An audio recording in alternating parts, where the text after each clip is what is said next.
everyone, welcome to this new video about Histera. This time I'm here with Astrid. Astrid is one of our 3D modelers. Tell us something about yourself. So my name is Astrid. I'm 31 years old. I've been with StickyLock for a little bit over a year now. I'm really enjoying myself here. So. That's good to hear. And I already told the people that you're a 3D modeler. Yes. What's your role within Histera? Mostly I'm a 3D artist as a generalist, so I do some environment modeling, do some prop modeling. I keep an eye on the interns and putting some stuff in Unity and a bit of everything pretty much. When did you know that you wanted to be an artist or a 3D modeler? I was doing a different education than game design, but that wasn't really my thing. I was doing artificial intelligence. And then my dad came up with why not something creative? You've always been drawing and everything, so why not look at something like that? So I went on the internet to see what I could find and came across game design. It's a very weird way to stumble into it, but yeah. Yeah. So you have never thought about doing game design before? No, actually didn't. I played games when I was younger, and all the Tomb Raider games, I loved those. But I was never like, oh, I want to make games. Didn't enter my mind that was a real possibility, I guess. So. Well, it is. Here we are. So, what would you like? What's your ultimate goal to design someday? Like, do you have an ultimate goal? Oh, I don't know. That's so vague and strange thing to answer. I don't know. I just want to make games and work on things I like and with people I enjoy working with. Okay, is there a specific genre you would like to design? I would love to work on a horror game at some point. It seems like a lot of fun. I don't like playing horror games, but I would love to make one. I get that. For sure.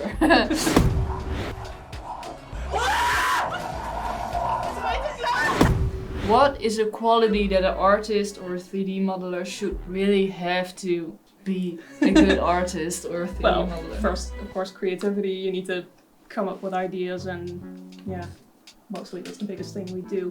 But I think also it's very important that you need to be able to roll with the punches. So if something doesn't really work out or it doesn't work how you expected it to, you need to come up with a way to solve it and fix it and still have it look pretty and work. And is it something that you do like on your own?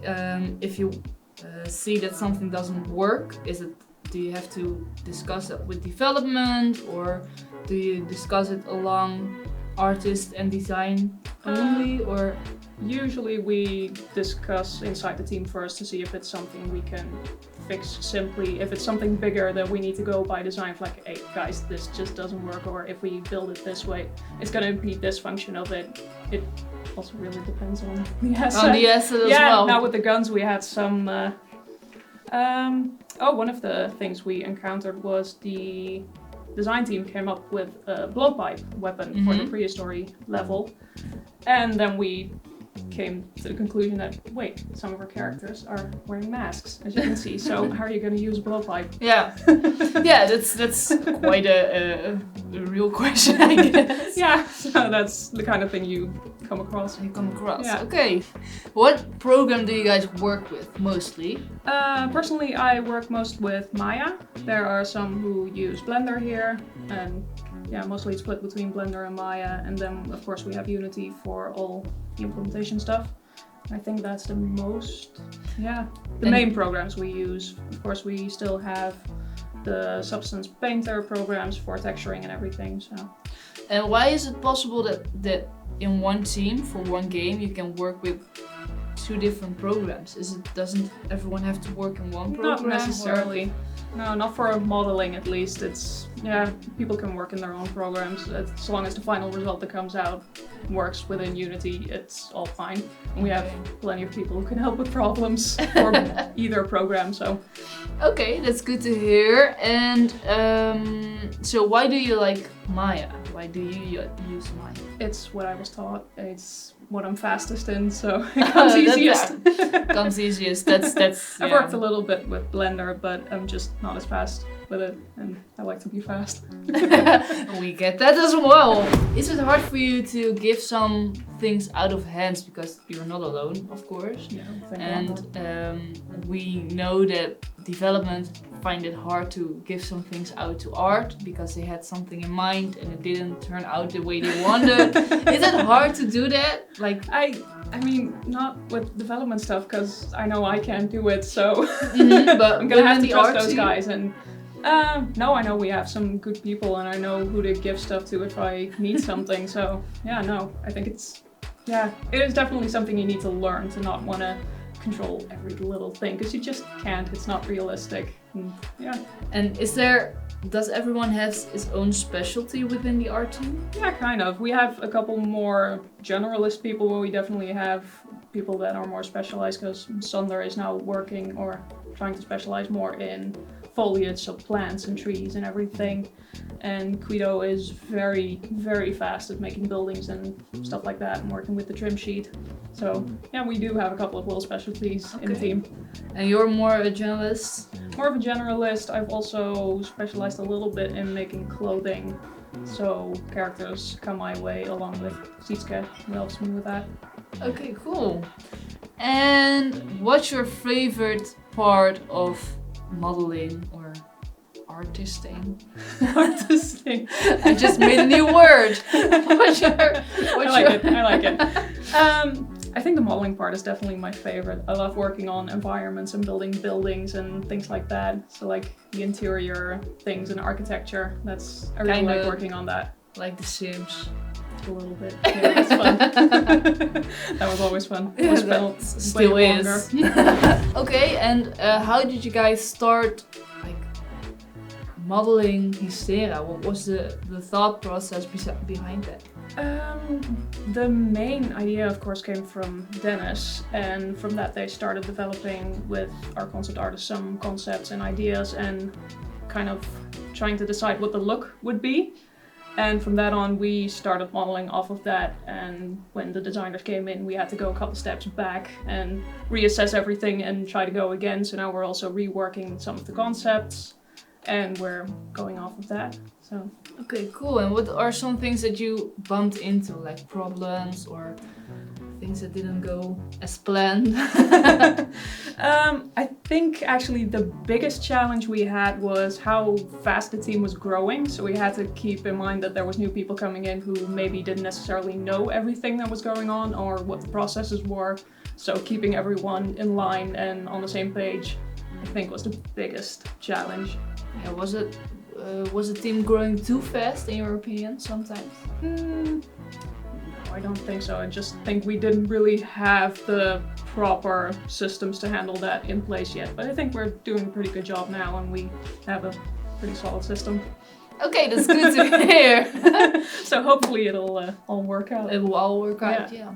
Okay, and you've been working on the hub, and what's the main purpose of the hub in Histera?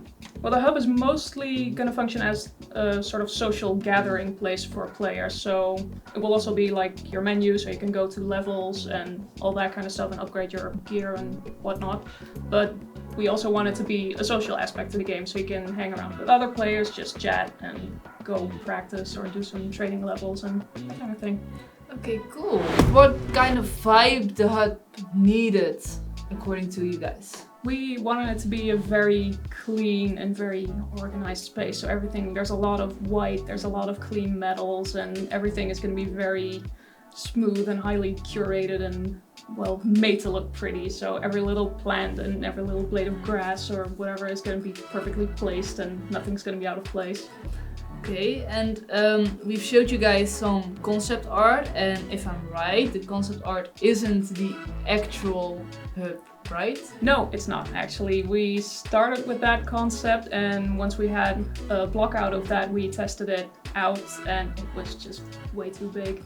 It took you like 2 minutes to go around the entire place, and that's far too long. So we redesigned the entire thing with the art team, and we could pretty much do what we wanted to with the space. So that was fun. Yeah, and we still kept the whole raised center bit where you have a couple of levels. So you're gonna have a little park at the bottom and a bar above that, and at the top there's gonna be the portals where the players come out of once they finish a level, and from there they can go down and into a sort of museum area where they can see assets that we have inside the actual levels as well, and also go into other levels to play more games. Okay, cool.